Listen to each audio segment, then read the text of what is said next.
Lamentablemente no se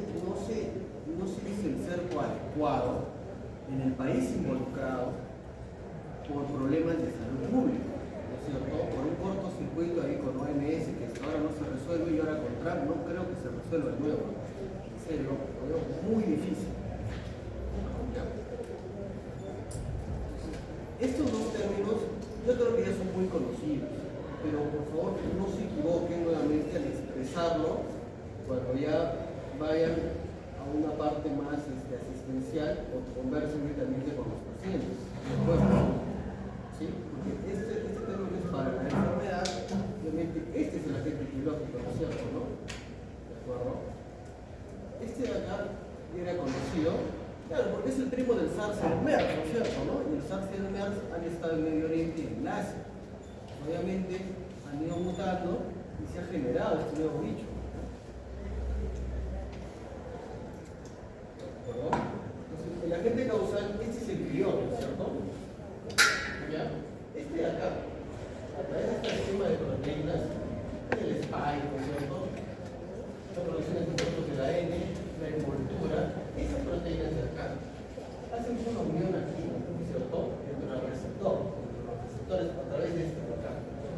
Y esa unión ha sido tan potente que ha facilitado la entrada de los viriones así en gran cantidad, que adentro se han reproducido, porque tiene una gran capacidad de virulencia, ¿no es cierto? Y posteriormente de contagiosidad, y han ocasionado pues la enfermedad. Ahora, inicialmente se pensaba que el AC2, ¿no es cierto? El receptor AC2 solo estaba en los pulmones. Ya solo se pensaba eso en el tracto respiratorio, eso fue el inicio de la pandemia. ¿De acuerdo? Porque esto empezó más o menos, acá Vizcarra cerró puertas no me equivoco, en marzo, ¿no? Pasando la quincena de marzo. Pero ya en el mundo ya se tenían los estudios de esto, ¿no es cierto? Ya se hicieron las alertas epidemiológicas. Entonces se pensó al inicio que el problema estaba solo en los pulmones, pero no, el AC2 se encuentra en todo el cuerpo. Obviamente mayor la carga de los pulmones en función del endotelium pulmonar. Ojo, ¿ya? Entonces, al inicio hubo muchas ideas de que se pensaba que el corona, ¿no es cierto?, solo inicialmente afectaba en forma descendente.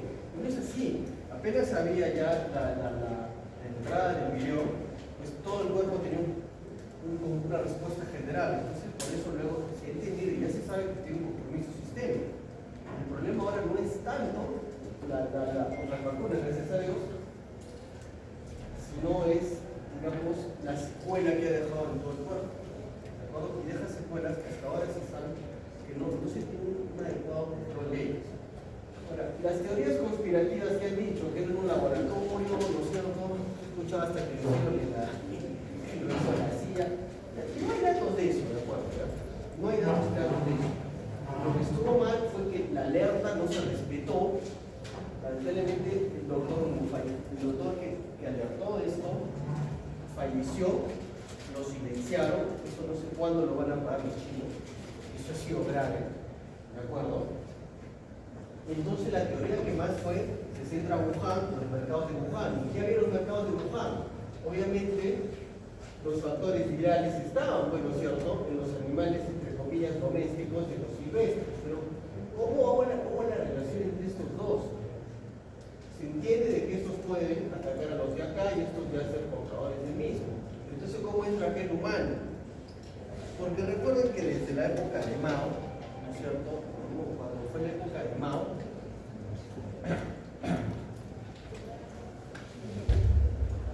hubo mucha pobreza en la China comunista, antes de que China entrara el capitalismo, ¿no es cierto? Y se permitió mucho a las personas pobres poder consumir animales silvestres, ¿no es cierto? Sí, que los cazan y los comen. Y ese problema no se cerró. Entonces, muy comúnmente en las zonas más pobres, más agrícolas, más rudimentarias, se percibe todavía esa cultura y se tiene mucho contacto con estos animales. Y es ahí donde la hipótesis va a los mercados de Wuhan, que hubo el contacto, ¿no es cierto?, con animales, y ahí es donde se inició todo. O sea, eso es lo que más cercano está a lo que ha pasado, antes de entrar a la teoría de consolidación, ¿de acuerdo? ¿Ya? pero que yo leí esto, que hay un documental. Nosotros tenemos que hablar con propiedad, ¿de acuerdo? Yo estoy de acuerdo que sí, pero a los pacientes les digo esto porque mucha gente todavía habla de ese tema, desconoce el tema, chanca las vacunas, ¿no es cierto? Pero hay que siempre tenerlo bien claro, ¿de acuerdo? Con la información que nosotros realizamos como médicos, ¿ya? Esto que es antiguo, ¿de acuerdo? Es de ahí que el virión entra y asimilas a la C2, que es el receptor de interleucina 2, ¿no es cierto? ¿No? Y llega a todo el cuerpo, ¿no es cierto? Llega a todo el cuerpo. Este es el mecanismo de ingreso, por favor. Recuerden bien esto de acá. ¿De acuerdo? Cuando lo hablo con España. Esto es lo que el virión entre y se reproduzca completamente. Siempre el receptor del AC2 se pensaba que solo se tiene los pulmones, pero no. Miren dónde más ya se le encontró, ¿no es cierto? Pulmón, obviamente, alveolo, macrófago, intestino, riñón, corazón, compromiso sistémico. Unido en contraposición a la CD147 que también es en otros lados. ¿Ya? Y sobre todo, bloquea la replicación de la inmunidad innata, ¿no es cierto? ¿No? Bueno, esto es importante, esto es muy importante, porque no sé si a lo mejor recuerden que cuando teníamos una persona ya, o sea, en época netamente de pandemia, o sea, les hablo de 20 a 21, donde sí estábamos en una etapa de medicina de guerra, de pandemia con los trajes, porque eso sí ha pasado, eso sí ha sido real. El patrón que tenía el leucograma, ¿cómo era? No sé si se acuerda, alguien les dijo. Te elevaba, o sea, tenías dos cosas. Una leucocitosis, ¿no es cierto? Elevada, con neutrofilia y una linfopenia, pero bien marcada. El peor escenario era leucopenias y una linfopenia peor todavía, ¿no es cierto? ¿No? O sea, en común podías elevar los leucocitos, y el peor escenario que era que estén bajos, sobre todo en las personas mayores, pero se caracteriza por tener linfopenias pero totales, a linfocitos de 100, 4, 2% de los ciudadanos. Eso era bien característico. Eso ha sido bien característico sobre todo de los primeros brotes, de las primeras cepas, ¿de acuerdo? Ahora en Omicron, que es la que nos hemos quedado, ya no se manifiesta tan así, no es que elude a las vacunas para nada, pero lo que elude es el resultado, ¿no? Lo que he visto es que ya no lo aíslo tanto como antes, lo aislábamos un montón. Ahora uno para aislarlo ahí es difícil, no sale, ni siquiera los moleculares. ¿Ya? Bueno, ¿cuántos virus entraban? Vean ustedes, ¿no es cierto? Entraban en mayo, cuando quieres subir un COVID, ¿no es cierto? Alrededor de 10 partículas en cada célula del cuerpo. Más o menos un infectado tenía 10 a la 10 a los 100 millones de pico de infección. Era un periodo de virulencia, pero terrible. ¿De acuerdo? ¿Por qué? Porque había facilidad para entrarlo. O sea, entraba rápidamente y bloqueaba el sistema inmune. Era como que te abran, obviamente, el cordón de un estado, entras a un concierto, la gente entra en mancha. ¿De acuerdo? Entonces, lo que se tiene que recordar de acá es la gran capacidad de virulencia y contagiosidad del virus. ¿Ya? Siempre que lo recuerden, ¿no? Pequeño cambio genético del virus, la variante, esto es antiguo, ¿no? Y obviamente las cepas, ¿no es cierto? Nosotros en qué cepa estamos, la 19 todavía, ¿no? Y ojalá que no siga avanzando, ¿no? Cepas variantes, ¿no es cierto? La británica, la sudafricana. ¿Hasta dónde llegamos? Llegamos pues hacia Omicron, que es la última de acá. ¿Qué les puede decir esto de acá? Mientras más empezó a cambiar, mientras más empezó a replicarse, mientras más empezó a mutar, ¿qué fue lo que se encontró? Lo que se encontró era que obviamente era más contagiosa, pero felizmente era menos virulenta. ¿Por qué al inicio era tan agresiva? Porque se dispersaba muy rápido a persona, porque no había medidas de protección y no había vacunas. Conforme se ampliaron medidas de protección por aislamiento y empezó la vacuna, tenía que brincar más. Para hacer esto. Entonces, disminuyó así su violencia. ¿Y es lo que estamos viendo ahora? Ahora sí le podemos decir que es una gripe. Ahora sí se le puede decir eso. Pero ya lo hubiéramos querido decir desde hace 5 años. Y sobre todo hace Porque por esas épocas, cuando no había nada que hacer. ¿Ya? Pues este es el último mapa genético que se tiene. ¿De acuerdo? Es lo último que he podido revisar. ¿De acuerdo? Si se encuentran espigas, si dice ahí la relación con ACE2, ¿de acuerdo? Entonces, lo que sí podemos decir ahora es que sigue siendo contagiosa, ya no está bien. ¿De acuerdo? Yo supongo que es por esa característica que ha bajado tanto la virulencia, la agresividad, es que ya no la detectamos tanto en PCR, ¿sabes? Ya no sale tanto. Y se los digo porque pedimos hisopados, pido hisopados todavía y ya no marca. Ya no marca. Y tienen todavía patrones topográficos, tienen todavía cierto sello en el hemograma, pero ya no es como antes, que era bien marcadito, que se acaba con los labios periodonales. ¿De acuerdo? Llegaron a buscar cuántas veces, ¿no es cierto?, las variantes. Hasta acá, ¿no? Esto ha sido regional, ¿eh? Obviamente cada una de estas tenía región, ¿cierto?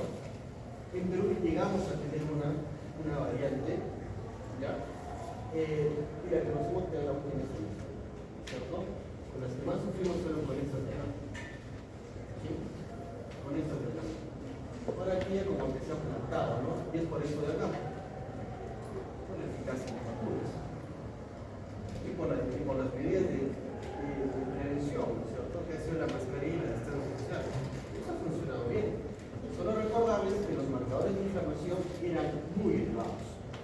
Eran tan elevados los marcadores de inflamación porque el sistema inmune estaba apagado. Y si recuerdan los hemogramas, y si también recuerdan algo, porque estoy seguro que acá, porque se ha vivido esta sensación en vivo o con algún familiar, o sea, y eso creo que 100% se ha cumplido, ¿verdad? Porque en todo lado ha pasado. Si veían el hemograma y decían qué característica tienen, ¿cómo eran los marcadores de inflamación? Al menos los que hacíamos acá, porque la idea era usar interleuquinas 6 y 3, ¿ah? De acuerdo, eso era lo ideal. Sobre todo si ibas a meter tocilizumab, de acuerdo. ¿Ya? No teníamos acá tos, ¿no es cierto? ¿No? Y el que había volado se lo tomaban de los sucios. ¿Qué otros marcadores de inflamación daba? Emitía PCRs de saque más de 50. Y en el pico de neumonía que estaban de 100 para arriba. Toditos. Ninguno. Así es que en casos leves y moderados eran 50 el saque y al control, en picos de neumonía sí eran de 100 para arriba el PCR. ¿Qué más? Las procas no eran muy altas, la procalcitonía no era muy alta, de acuerdo, ¿ya? Ferritina estaba volando, he visto ferritinas de 1000, 2000 incluso, ¿ya? Recuerden que la ferritina es un marcador de inflamación, ¿de acuerdo? Es un marcador de inflamación, ¿sí? Y se activa en asociación con interleuquinos 1, 3 y 6, ¿ya? Y obviamente la 6 y la 3 también estaban volados. Esos marcadores de inflamación eran otro más. Eso me dijo un doctor. Si no tienes entonces PCR, ¿cuál es el marcador de inflamación de los pobres? DHL y DCG. Y las DHL y las DCG también estaban volando. ¿Sí? ¿Pero por qué? Porque se tomaba por la... Si tú vas a los linfocitos, vas a bloquear, por cierto, la B, la T, la más colectiva. Yo no diría cómo bloquear, esto no había aquí de 15 de frente a toda la virulencia que te daba no solo en el pulmón, era en todo el cuerpo. Obviamente, a raíz de este problema era que se manifestaron las tormentas de citocinas. ¿Por qué? Porque no tenían una respuesta adecuada a linfocitos, que eran más neutrófilos, mandabas más comunicación acá, pero estas células estaban bloqueadas y tenías inflamación tras inflamación tras inflamación. Y esa es la base de la famosa, no sé si escucharon, tormenta de citocinas. Y lo que hizo en verdad la tormenta de las citocinas es producir más daño endotelial, ¿no es cierto? El daño endotelial aumentaba más el edema, tenías más exudado y obviamente toda la respuesta en la placa, pulmón blanco. Y pulmón blanco doble tenías que un poco de la historia natural era que siempre, obviamente, ese es el doctor Pecho, el maestro Pecho, sí, ¿no? Que tú te exponías, tenías suerte, no te infectabas. Hay algunas personas que la han pasado así, sin infectarse. pero generalmente el resto de nosotros estuvo acá, ¿no? Se infectó. De estos, felizmente, la mayor parte han sido asintomáticos, ¿no? Ni un solo síntoma. Se hacían por ahí un hisopado para cualquier cosa, digamos, para trabajo, ocupacionalmente hablando, sí, porque la vida se le tenía mucho eso. Positivo, no tengo nada, no, aislamiento. Tenían que estar aislados. Pero los que sí sufrimos esto, fuimos el 60% y de acá como es. Esto es lo importante. El 60%, felizmente 80%, fueron casos leves. Caso leve era pues, dolor de cabeza, tos, ¿no es cierto? Disgeusia, deposiciones líquidas.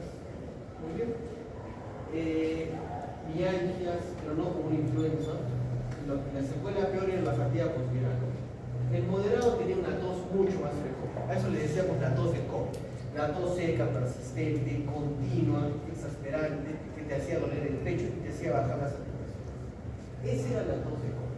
¿Recuerdo? Era todo lo anterior, más el exceso de tos.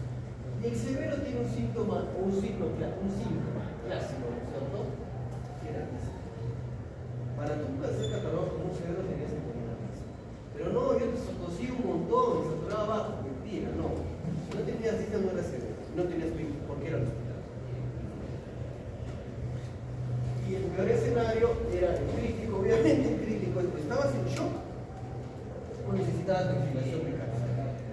¿Ya? O ventilación no existía.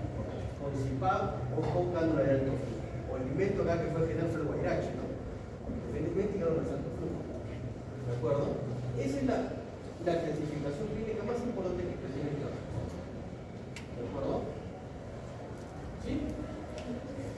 Ahora, pero si es tan bonito hablarlo ahora, ¿por qué rompió todos los sistemas de salud?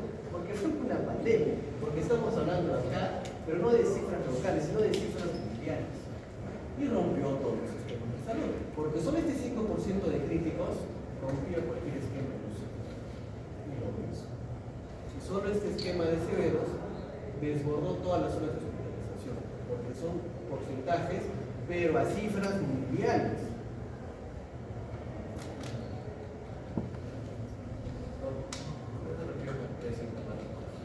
Presintomático es aquel que empezó asintomático, es un síntoma. Acá, perdón. Empezó asintomático, es un síntoma. Estabas tranquilo 3-4 días, al quinto día estabas con tos. Estabas tranquilo 4 o 5 días y tenías tos. Eso también pasó. Ahora, ¿por qué es importante esto de acá? ¿Cuál era el día cero? Recuerden que esta es una timeline, ¿no? Una línea de tiempo. En tu línea de tiempo tienes que establecer acá como día cero inicio de signo. Antes de acá no tenías ningún signo. Pero ¿qué pasaba antes de acá? Contagiaste de incubaste. ¿Qué pasó en el día cero? Todos los síntomas que mencionaba. ¿Y qué tenía que esperarse después? Si tú eres una persona joven, sin factores de riesgo, muy poco expuesta, pasabas toda esta parte, llegabas por acá y te seguías de acá. Pero si eres una persona mayor o con factores de riesgo o expuesta a mucha carga viral, alrededor de 7 a 10 tenía la lista. Y esto era lo que comía. ¿De acuerdo? ¿Y qué pasaba acá? Acá cambiaba todo. Porque acá todo esto se maneja de una forma, pero a partir de acá maneja disciplina. Y si empezabas con Disney y empeoraba el cuadro, ¿cómo empeoraba? Shock o no había respuesta al oxígeno. Finalmente, la Disney se trata con oxígeno. Ese es el sentido común. Lamentablemente acá, la mala gestión hizo que solo hubo 2 proveedores de oxígeno en todo el país y había una escasez de oxígeno terrible. Mucha gente lamentablemente murió por eso. Esta etapa de crisis acá en Neumonía tú la tratabas con oxígeno. Y si el paciente respondía al oxígeno con cánula binasal, pasaba, sigue pasando de etapa, ¿de acuerdo? Pero si no respondía al oxígeno y necesitaba mayor cantidad de oxígeno, ya era para que trabajes como estrés respiratorio. Y el estrés respiratorio y shock era para estar en eso. ¿Cuál ha sido el problema acá? En la que muchas personas, colegas, personas no, porque las personas no tienen necesariamente por qué estar cosas, pero muchos colegas confundieron eso. No lo entendieron o no quisieron entender. Y empezaron a dar tratamientos, o sea, especiales, ¿no? Pero me dirán, pero doctor, es una pandemia. Hay que hacer algo. Hay que hacer algo siempre con información. Miren de dónde es esto. Y miren qué fecha tiene.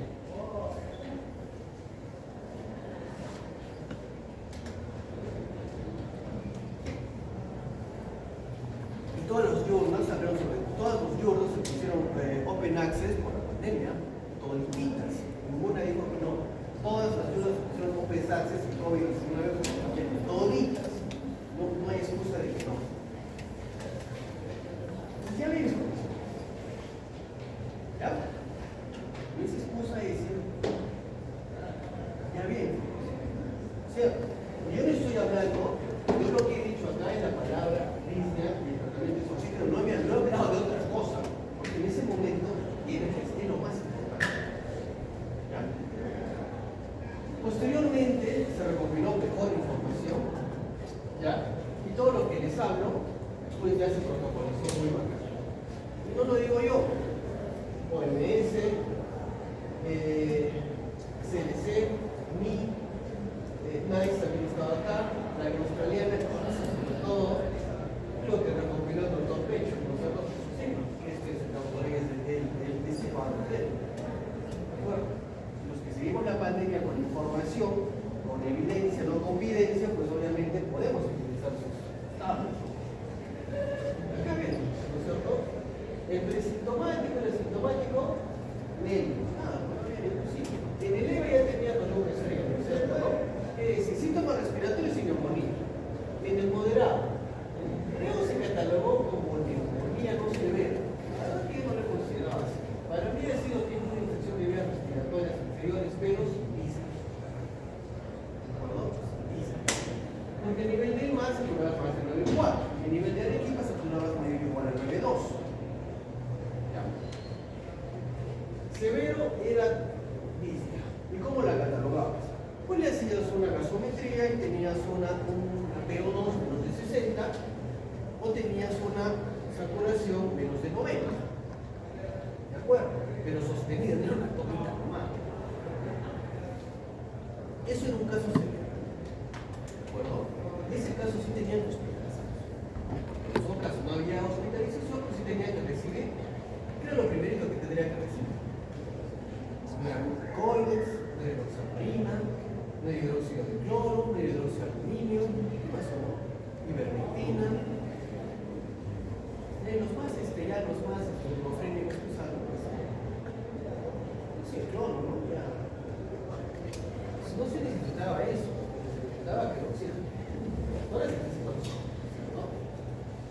Y finalmente, como les digo, el esquema de los crónicos es Mont Blanc, ¿no es cierto? Shock. ¿Ya? Obviamente viene asociado a qué? Tormenta de citocinas, falla multiorgánica, entrar a conceptos de sepsis, ¿no es cierto? Falla de órganos múltiples, necesidad de ventilación mecánica, necesidad de CAF, o sea, datos más precisos, pero la idea central es la que te cuento. Acá es disnea sin respuesta al oxígeno y con falla de órgano, ¿no es cierto? Falla de datos. ¿Quién fue la mayor cantidad? ¿Dónde estuvo? ¿Acá? No fue. Imagínense qué hubiera sido. Imagínense que hubiera pasado si en verdad el virus hubiera atravesado, no sé, las mucosas, ¿no es cierto? Hubiera sido terrible, hubiera persistido más tiempo en el ambiente, ¿no? O a través de no otras personas, sino del mismo aire, ¿no? Imagínense, mucho peor, ¿no? Ya hubiera sido, ¿no? Quizás no estaríamos acá. Infelizmente no. Acá estuvo la mayor parte, ¿no? Pero ¿cuál era el problema?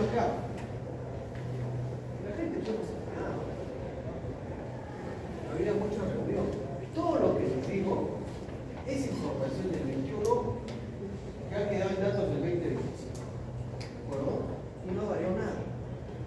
No varió nada. Siguen siendo los asintomáticos, ¿no es cierto? Mayor cantidad de los presintomáticos, el leve, acá se lo pone como dolor de cabeza, fiebre, diarrea, ¿no es cierto? Ahora ya se maneja con de salud.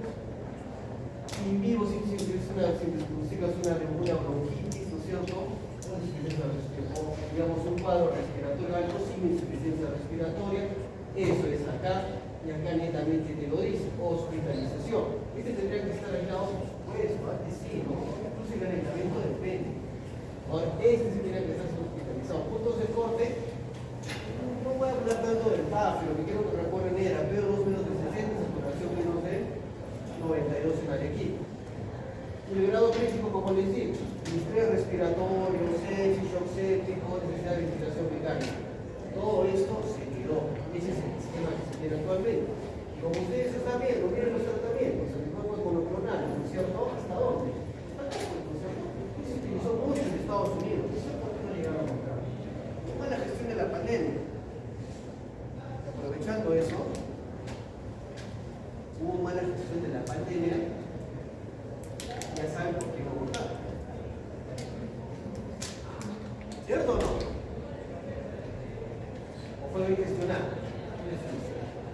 No se puede olvidar algo así, ¿no? Por más TikToks que hagan. ¿Saben que algún día la gente que estuvo a cargo de esto se ponga cuentas por tanta gente que falleció? Es muy fácil hablar ahora, pero obviamente no se puede. Entonces acá no llegó, ¿no? Acá no se utilizó, pero sobre todo lo dice como estudios de defensa. Muy bien. Ahora, esto me encanta. Anticoagulantes y corticosteroides. ¿Hay acá flecha? Ah, ¿dónde hay flecha? Ah, muy bien. ¿Y qué hay acá? ¿Qué tiene que decir el paciente? ¿Para qué hizo eso? Falta el aire. Serio, no aguanta, falta el aire. Te lo dice acá y tú dices esto. Nada. Mira. ¿Qué significa que tú des esto acá? Mala praxis. Mala praxis. ¿Cierto? Que tú estés sacando silicona. ¿Qué significa eso? Mala praxis. ¿Cierto? Mala praxis. Puedes sacarlo acá sí, pero no sabes que quiera. ¿Ya? Acá sí casos bien especializados en el sector. Grande no es tú. No soy yo, chicos, no soy yo, no es personal. Es mi información que hay actualmente.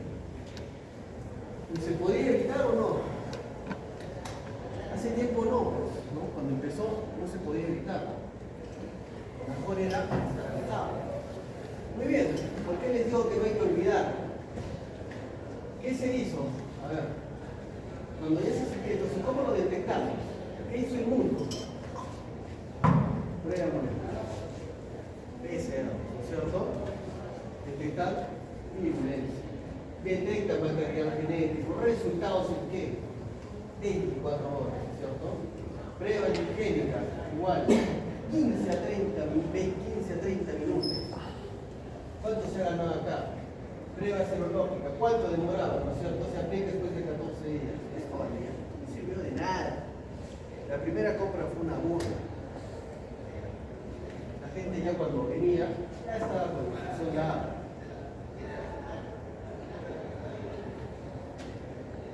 Solo nos hacía catalogarlos y mi jefe y dije, jefe, ya tenía todo listo. Ya no se podía hacer genéticamente con esa persona. Eso les digo, porque el próximo año que nos vamos a hacer series, miren que esto ha sido bien serio. ¿Por qué? Porque mira, ¿por qué era tan importante utilizar esto acá? Porque tecnología básica, por lo que nos enseñó fue el doctor Banqui, a todos o no.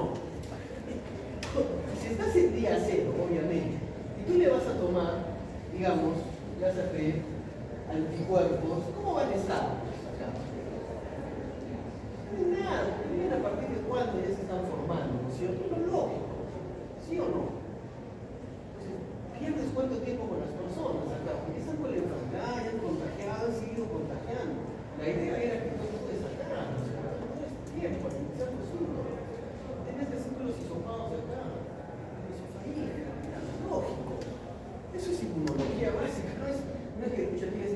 sentarte, poner todos los capítulos de Fausto, ¿no es cierto? ¿No?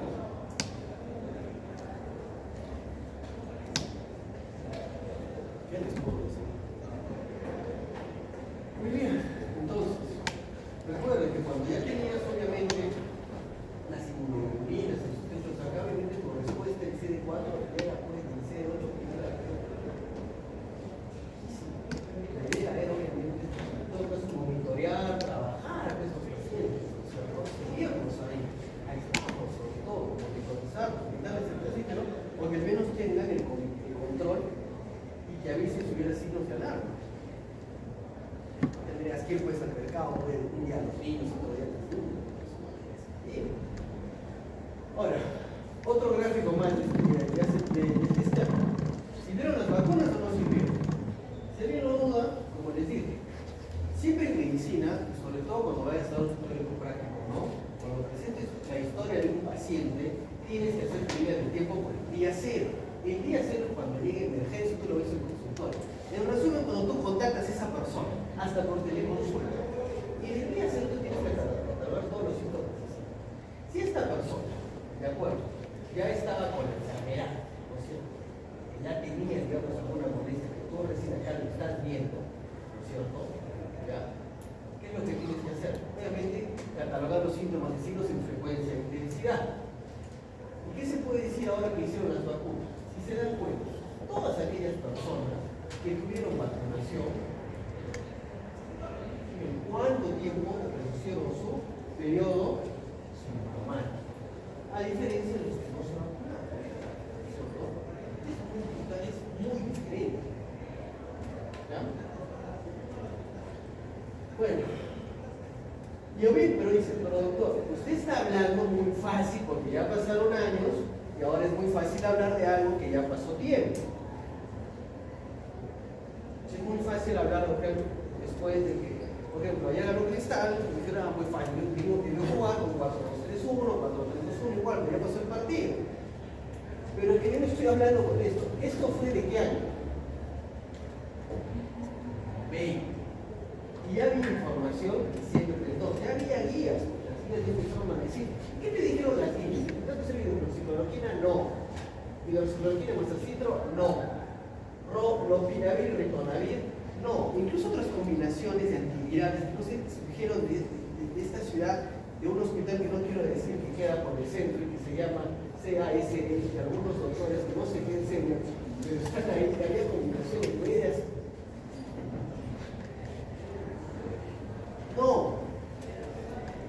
chicos, no lo digo yo. Crean, no lo digo yo. En ambulatorios, corticoides, NEL. Tocilizumab, NEL. Plasma convaleciente, NEL. En hospitalizados, ¿qué dice? ¿Recomendación a favor? En contra. En contra. Allá.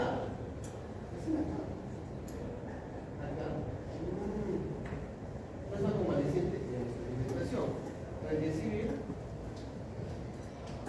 ¿Me entienden, no? Ya había información.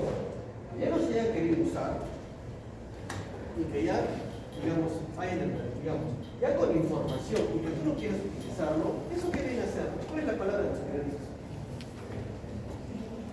Porque estás negando algo. Ya hay información. ¿Cierto, no? ¿Ya? Entonces, miren, tenía que establecer en un escenario, tenías que determinar primero el escenario para poder recién precisar el fármaco. Eso se aprende en todas las enfermedades, ¿ah? Bueno, no lo digo yo tampoco. Posteriormente, OMS, enero del 21. Ya tenías escenarios y como que para estudiante, ¿no? No severo, severo y crítico. Para evitarte todo lo anterior a memorizar. ¿Te falta el aire? No te falta el aire. ¿Qué tienes? ¿Cómo te das cuenta? ¿De acuerdo? ¿Cómo te das cuenta y cómo no te das cuenta? Como lo hace OMS, o sea, mundial, algo fácil. OPS, más fácil todavía. Tengo que dar profilaxis, tengo que usar óxido de cloro, nada, no hay ningún medicamento. Manejo al paciente leve, aíslate. Manejo al paciente moderado, cuídate. Farmacológico, solo si te vas a hospitalizar. ¿No es cierto? Suplementos. ¿Te falta algo? ¿Te falta aire? Sí. No te falta otra cosa. No te falta vitamina C, no te falta magnesio, no te falta cloro. No te falta eso. ¿Qué es lo que falta?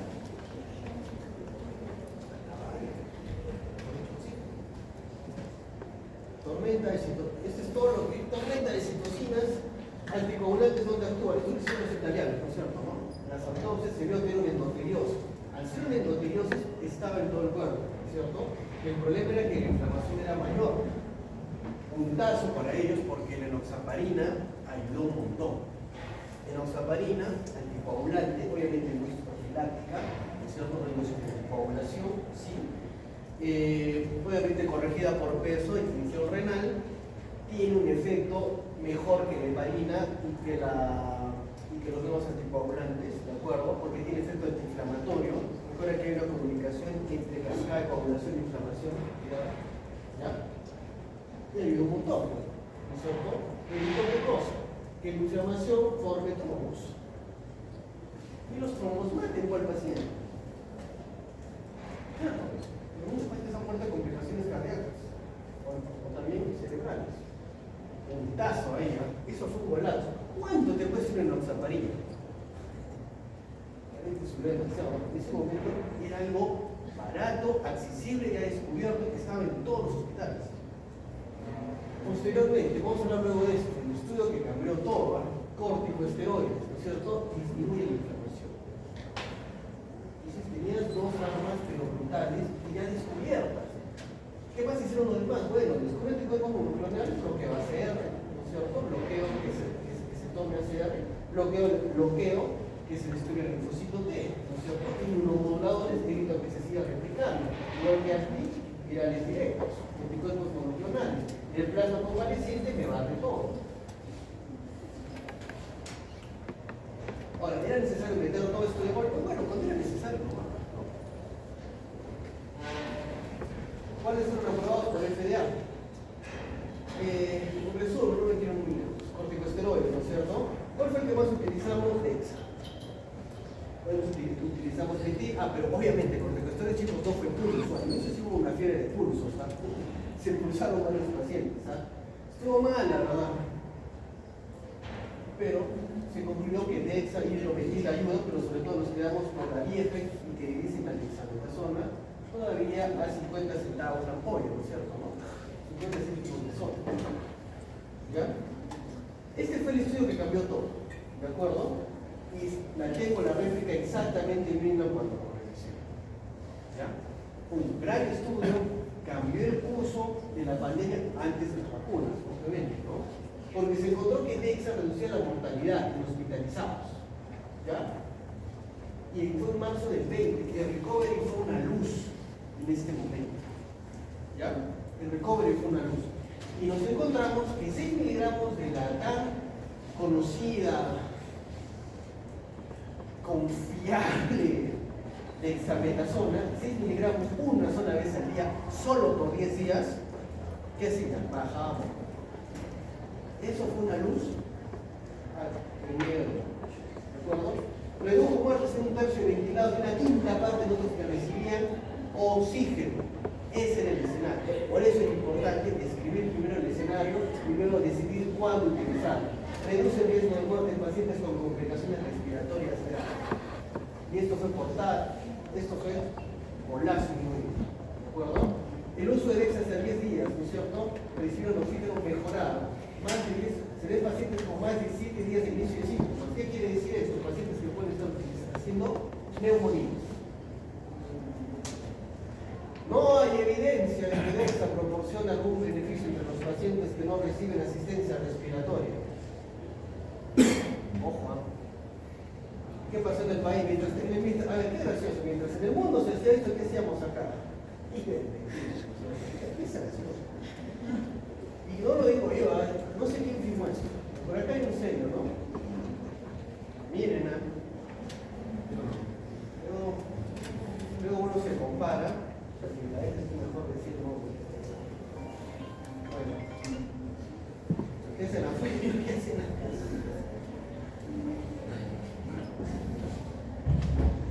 Sí, ¿no? O sea, ¿hacia dónde del punto?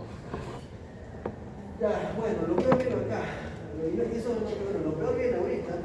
A ver, les muestro esto porque aspirina, aunque no lo crean, la aspirina tiene efecto ante el trastorno de necrosis tumoral capareta y obviamente en el VIH. ¿Qué quiere decir? ¿Que los VIH le damos aspirina? No, pues obviamente es en el virus en una. ¿Por qué? Porque chicos, una cosa es en vivo, ¿no es cierto? En vivo, otra cosa es in vitro. Hay gente que no le entró. Por eso yo con todo respeto a muchos dinos que antes yo consideraba, antes de esto se acabó. Se acabó. Ni los dinos, ni nada de eso, porque muchos dinos del país se pasaron de lado, usaron la vida. Hablaron de cosas que no debieron hablar. Ya saben a qué me refiero. Siguen hablando. No sé cuándo van a pedir perdón por eso, no lo sé. No sé cuándo se van a disculpar por eso, no lo sé. Ya, recuerden que los medicamentos muchos tienen plausibilidad biológica, lo que encontramos en el maltramo, lo que encontramos a veces en el frasco, no es lo que tenemos que recomendar porque tiene que pasar por el fases del ensayo clínico, ¿no es cierto? Eso no hemos aprendido todo, ¿no? Le vamos a la doctora y nos va a decir lo mismo, ¿no? O sea, ¿a dónde vamos, no? Conclusiones de ivermectina. A ver, señalan que este estudio no se traduce en un sumando, dosis efectivamente establecida. Conclusión, no se debe utilizar el COVID-19 de ivermectina. Bienvenido, yo le he dicho, hemos estudios. Mentira, mentira. Pero doctor, hay estudios. Mis tíos han traído 4 estudios, mal hechos. ¿No es cierto? Poca cantidad de personas. ¿No es cierto? No hay acuerdos con las dosis, no hay acuerdos en las dosis de frecuencia y no se han reportado beneficios por más que le practiquen las PES.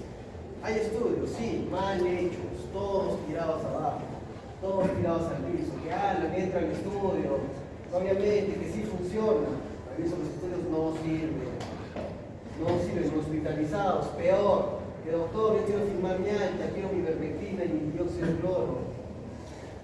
Acá no es un hospital de experimentación, ¿no es cierto? Bien, ¿no? Entonces, por eso te recomiendo ahora. Es medicina basada en evidencia. Como este es un estudio, cuántas personas tienen, ¿no es cierto? ¿Cuál ha sido la metodología? Valora obviamente las variables que se están haciendo. Haces tus preguntas pico, ¿no? O sea, haces tus pico nomás. Te preguntas sobre la población, intervención, las organizaciones de la promoción de compra. Punto. ¿Quién te engañaría con eso? O sea, no estamos descubriendo nada. Pero hay 10 estudios que lo respaldan, mal hechos, pues. Mal hechos. ¿En qué va la investigación de ivermectina? Esto desde hace un montón de tiempo, ¿no es cierto? ¿Qué recomiendan? En base a estudios clínicos, ¿no es cierto? Ensayos clínicos a nivel mundial, del 21 de enero de 53 estudios sobre ivermectina, de los cuales solo 16 han sido completados. Y apenas 6 tienen resultados. El resto están pendientes de publicación. Gran parte de estos tienen fallas, de acuerdo a muestras pequeñas, no cumplen con requisitos de solidez científica y reducen el riesgo. ¿Digo? Felizmente, hay gente, o hubo gente, que siéntanse seguros, porque en este país hay gente que sí nos pronunciamos contra esto. ¿Ya? Y está escrito en las sociedades de quienes nos pronunciamos contra esto. ¿Ya? Entonces, no se sientan solos, no se sientan mal. ¿Por qué la verdad? Un momento. De acuerdo, ¿habría que usar antibióticos en el COVID-19? Sí. ¿Pero en quiénes? En menos del 10 o incluso 5% de infectados. ¿Y en quiénes todavía? ¿En ambulatorios? No, en hospitalizados.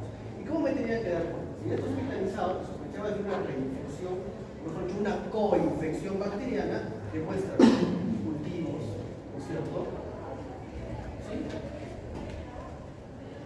Puedes ver el hemograma, marcadores de inflamación, ¿de acuerdo? Y eran de menos del 5%. Pero utilizar Vancomero en un ambulatorio no tiene sentido.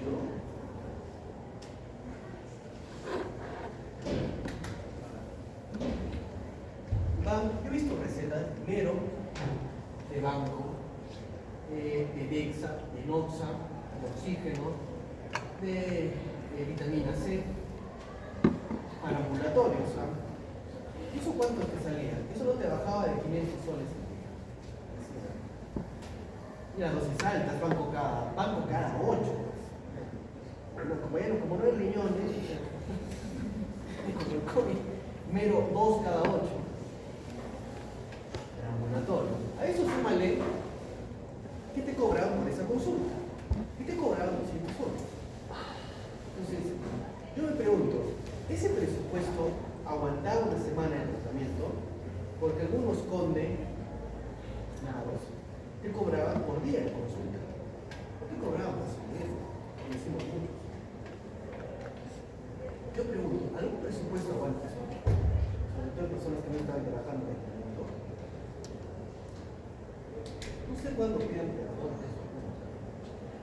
¿Verdad? Miren, o sea, no estoy mintiendo, ha habido recetas así y en ambulatorios. Ahora, se perdonaba que sea hospitalizado o necesitabas hospitalizado y sospechabas de una coinfección y recién venía el paciente. Era para tratarla con antibióticos, pero de la comunidad, pues no mucho. Pero mero banco lo podrías meter ya cuando el paciente estaba en la UCI, quizás te mostrabas una neumonía asociada al ventilador, o sea, por algún bicho adentro, más de novatos, por ejemplo, ¿no?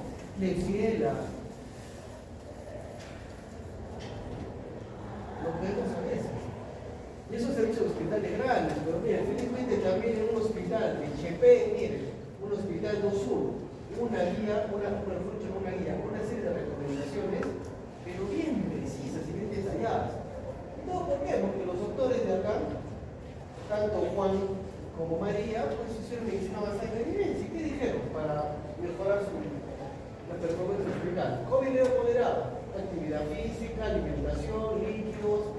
¿Qué tengo que refiere? Paracetamol, AINES, antihistamínicos, son persistentes de estrometorfano, solamina, ranitidina, omeprazol no usar, corticoides no usar, anticoagulantes no usar, pastillas no usar, conchi no usar, ivermectina no usar, ácido no usar. Es mejor decir lo que hay que usar que lo que hay que usar, ¿no es cierto? Y ya básicamente, confirmación, PCR.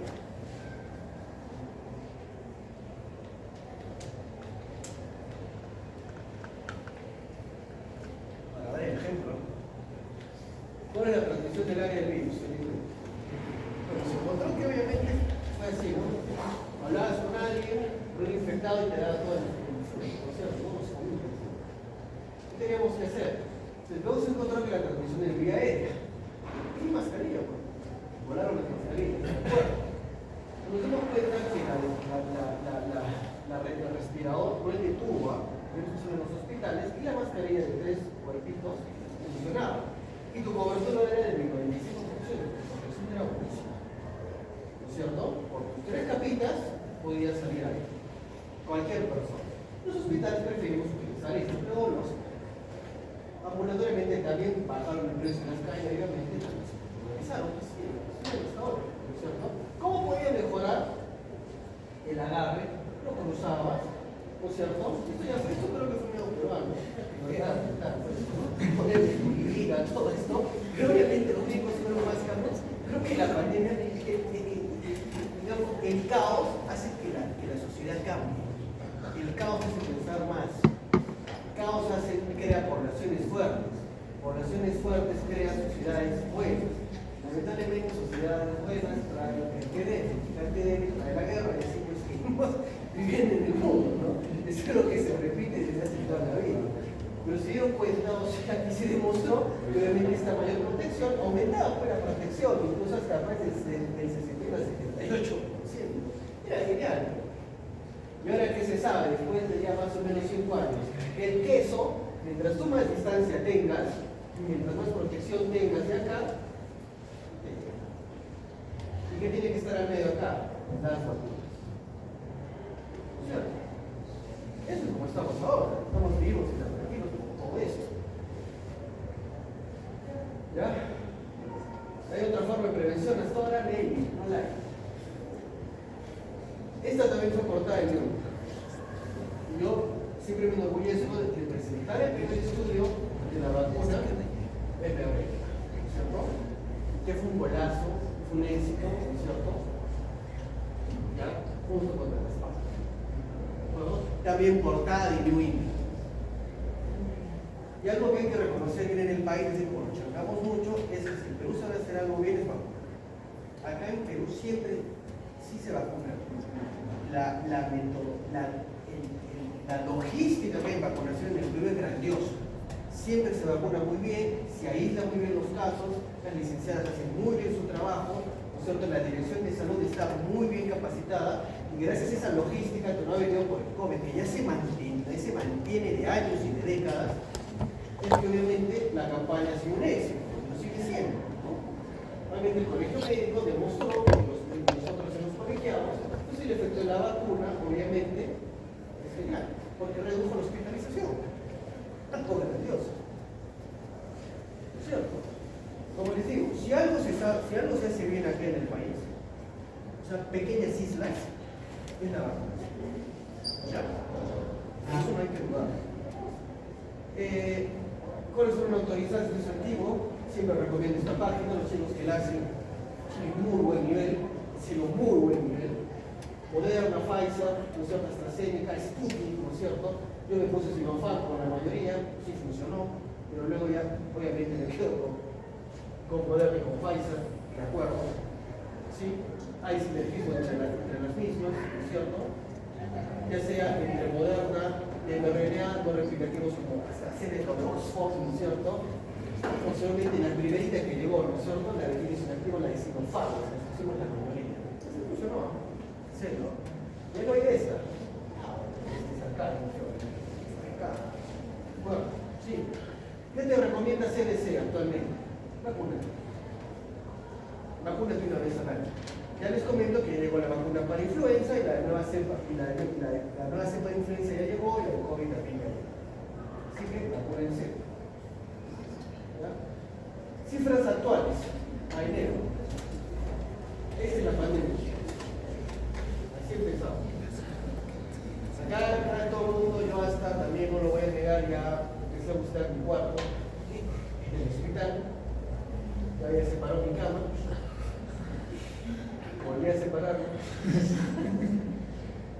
pero estamos acá, ¿ya? Vienen todos los test que se hacían. Obviamente acá no testeamos tanto, pero no testeamos tanto porque tampoco ya no hay tantos casos reportados. Nuevamente digo, obviamente el número, ¿ya? Pero esta etapa, si la han vivido, o la han vivido bien, o la han vivido de una forma, creo que tienen que conocer. Esto es mundial. Me gusta ver esto de acá, ¿no es cierto? Cómo bajó la morbilidad. Les digo, miren cómo todo rompió. Y estamos acá. El COVID prolongado, recuerden que es por las secuelas, recuerden que el AC2 está en todo lado. Y es fundamental que lo conozcan. Por eso las secuelas que aún persisten, como las cerebrales y las pulmonares, y lo que sí he notado mucho, lo que varios colegas me dicen, es que lamentablemente este reseteado del sistema inmune ha hecho que aparezcan nuevos casos de cáncer de mama en mujeres más jóvenes, meningoencefalitis, ¿no es cierto? Más enfermedades autoinmunes. Personas que no están predispuestas, y hay muchos más casos de eso. Es cierto, no tengo cifras oficiales, pero lo que vemos en los hospitales llama mucho la atención. Antes veíamos un caso de una encefalitis autoinmune no había 3, 4 al año, ahora hay 3, 4 cada 3 meses, o sea, es mucho más, no sabemos por qué. No es las vacunas, no creo, es la puede ser todo el problema, ¿de acuerdo? O reseño del problema del sistema inmune, ¿de acuerdo? Lo que sí, esto sí lo miren, post-COVID tienes una fatiga que parece que hubieras estudiado toda la noche, no se estudió nada. Sí, sabes, el síndrome de fatiga post-viral, sí he visto que ha durado incluso hasta 4 meses en personas. Obviamente ha sido mucho más pesado en aquellos que han salido de un estado crítico a severo que un caso leve. ¿De acuerdo? Esto sí se ha visto bastante. Más de 50 tipos de long COVID siguen todavía en estudio. ¿De acuerdo? Una buena consulta siempre es médico. ¿Qué se puede aprender de toda la pandemia?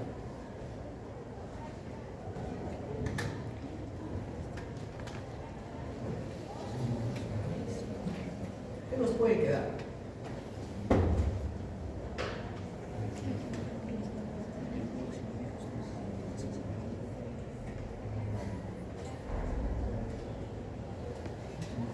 ¿Qué nos puede quedar de toda la pandemia? Uno, dos, alguien de distancia. Y tres, ¿quién es que? Es que. ¿Ya? Porque ahora, con mayor razón ahora, y justamente con la pandemia, créanme que la evidencia ahora ha sido una luz muy grande en época de oscuridad, y eso sí ha quedado. Ya refuerzo la medicina basada en evidencia. No, yo no estoy desmereciendo la clínica para nada, yo me considero un clínico inicial, y la mayoría nos consideramos clínicos iniciales, pero tenemos que guiarnos, obviamente, para hacer una medicina de precisión, que es la que está buscándose ahora, porque ahí ya es genial.